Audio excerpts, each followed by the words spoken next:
تمنا مدتوں سے ہے جمال مصطفیٰ دیکھوں، امام الانبیاء دیکھوں، حبیب کبریا دیکھوں۔ اس لیے کہ سارے اعمال کا مدار اس کے بدن کے ان اعضاء پر ہے، جھوٹ کا، سچ کا، غیبت کا، بہتان کا۔ اس کی نظروں کو، اس کی نظریں کسی کو غلط ارادے سے دیکھے، اس سب کا تعلق اس کے بدن کے خون سے ہے، اس سب کا تعلق اس کے بدن کے خون سے ہے۔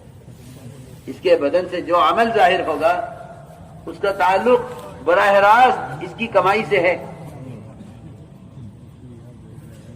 اس کے بدن سے جو عمل ظاہر ہوگا اس کا تعلق براہ راست اس کی کمائی سے ہے۔ فرمایا کرتے تھے کہ لوگ لقمے کو معمولی سمجھ کے کھا لیتے ہیں، حالانکہ لقمہ سمندر ہے اور خیالات اس کے موتی ہیں۔ لقمہ سمندر ہے، خیالات اس کے موتی ہیں۔ جیسی غذا ہوگی ویسے خیالات ہوں گے، جیسی غذا ہوگی ویسے خیالات ہوں گے۔ جیسا کمائے گا جو کہ ویسا ہی بجائے گا، اس کی آواز ہی اس کی کمائی کے اعتبار سے ہوگی۔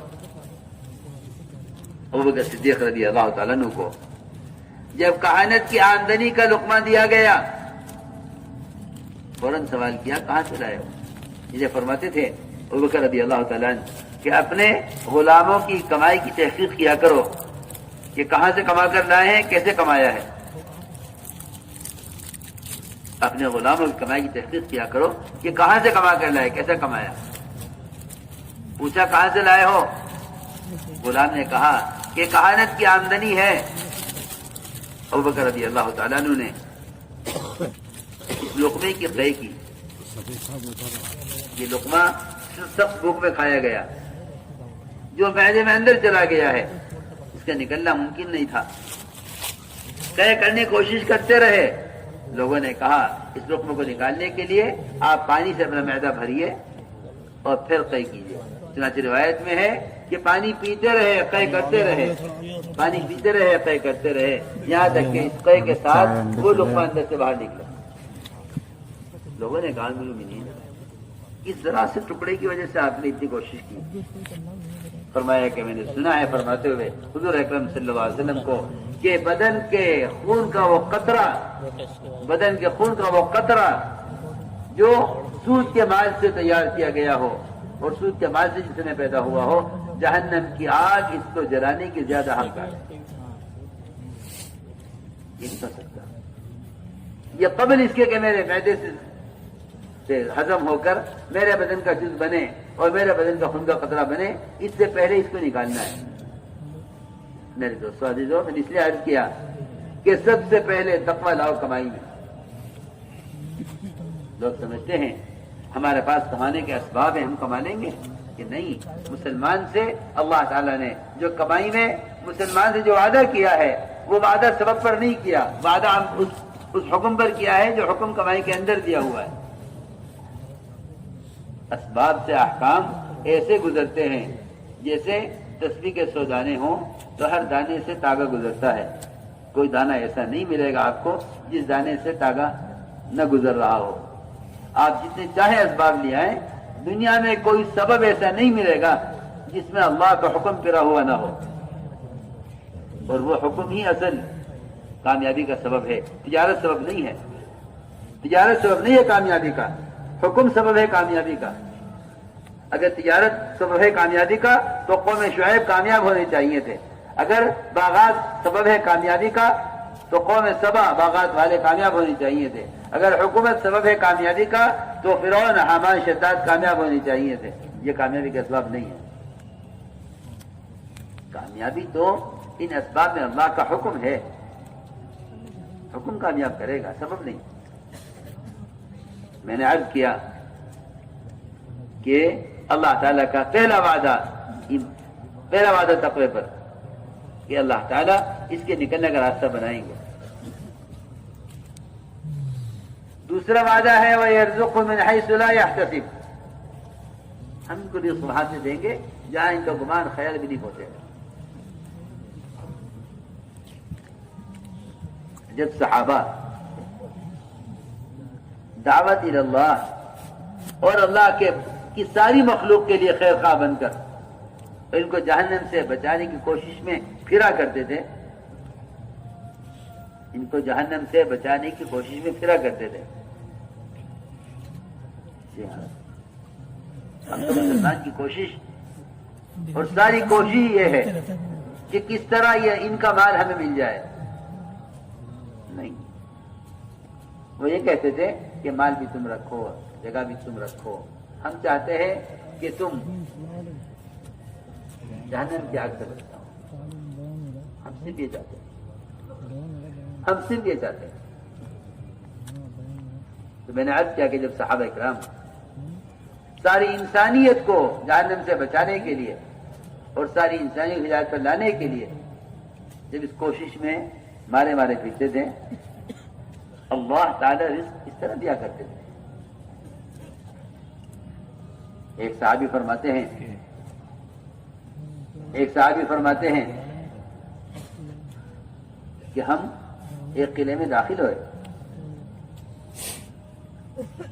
قلعہ فتح ہوا، قلعے میں داخل ہوئے تو بادشاہ کے تخت کے دائیں بائیں کچھ مورتیاں کھڑی ہوئی تھی۔ اس مورتی کا اشارہ انگلی کا زمین کی طرف تھا۔ صحابی کہتے ہیں مجھے خود خیال آیا، کسی نے مجھ سے نہیں کہا، مجھے خیال ہی آیا کہ اس کا اشارہ کسی مال کی طرف ہے، یہاں کوئی مال دفن ہے۔ فرماتے ہیں کہ میں نے خود کھدائی کی اور وہاں سے مال نکلا اور میں لے کر تمہاری خدمت میں حاضر ہوا۔ مومنین، یہ مال مجھے ملا ہے، میں نے خود کوشش کر نکالا ہے، کسی نے مجھے مشورہ نہیں دیا، کسی نے مجھے نہیں بتایا، اللہ نے میرے دل میں ڈالا۔ حضرت عمر نے فرمایا کہ بے شک یہ مال تمہارا ہے، بے شک یہ مال تمہاری اپنے ارادے، تمہاری کوشش، اللہ نے تمہارے دل میں ڈالا ہے۔ لیکن فرمایا کہ مسلمان اپنی ذات سے نہیں ہے، مسلمان اپنی ذات سے نہیں ہے، مسلمان تو بے اعتبار سب کے ہے، مسلمان بے اعتبار سب کے ہے۔ میں عرض کرنا چاہتا ہوں کہ صحابہ مال حلال راستے سے لیتے تھے تو ان کا مال حلال راستے پر ہی خرچ ہوا کرتا تھا۔ یہ حدیث میں آتا ہے کہ حلال مال میں اسراف کی گنجائش نہیں ہے اور حرام مال میں حکم پر استعمال ہونے کی گنجائش نہیں ہے۔ حلال مال میں حرام میں استعمال ہونے کی گنجائش نہیں ہے، اور جو مال حلال پر کمایا گیا ہے اس مال میں حرام میں خرچ ہونے کی گنجائش نہیں ہے۔ وہ تو یقینی طور پر مال کے کمانے میں کوئی ایک روپیہ، کوئی ایک آنا، کوئی ایک اٹھنی، کوئی ایک چونی ایسی آتی ہوگی یقیناً جو اس کے مال کو حرام کی طرف اور اس کے مال کو خواہشات پہ خرچ کراتی ہے۔ ورنہ حدیث میں آتا ہے کہ حلال مال حرام میں استعمال نہیں ہو سکتا۔ تو جب مسلمان کمائی کے نقشوں میں پابند نہیں ہوگا تو خرچ کرنے کے نقشوں میں پابند، خرچ کرنے کے اسباب میں، خرچ کرنے کے راستے پابند نہیں ہو سکتا۔ میں نے عرض کیا کہ جب یہ مسلمان غیروں کو جہنم سے بچانے، ساری انسانیوں کی ہدایت بنانے کے لیے پھرا کرتا تھا تو اللہ رب العزت مال کی ہلاکت کے راستے سے، مال کے ہلاک ہونے کے راستوں سے مال عطا فرمایا کرتے تھے۔ صحابی پیشاب کر رہے اور چوہا اشرفی لا کر دے رہا ہے، ایک اشرفی لایا، دوسری لایا، تیسری لایا، روایت میں غالباً 17 اشرفیاں لا کے اس نے دی، پیشاب کرتے ہوئے، نماز پڑھتے ہوئے نہیں، ہم تو سمجھتے ہیں کہ نماز ہے اسی لیے تاکہ یہ مسئلہ حل ہو جائے۔ حالانکہ نماز مسائل کو حل کرانے کے لیے نہیں ہے، نماز تو اللہ کو راضی کرنے اور اللہ کے قریب ہونے کے لیے ہے۔ راز الحاجہ کا مطلب یہ ہے کہ اللہ کے قریب آ جاؤ، پھر اپنی حاجت کو اللہ سے۔ تو میں نے عرض کیا کہ انہیں 17 اشرفیاں چوہے نے لا کر دی ہیں نماز پڑھتے ہوئے نہیں بلکہ پیشاب کرتے ہوئے. یہ وہ اشرفیاں لے کر آج کے رسول اللہ میں پیشاب کر رہا تھا، چوہا اشرفیاں لایا ہے.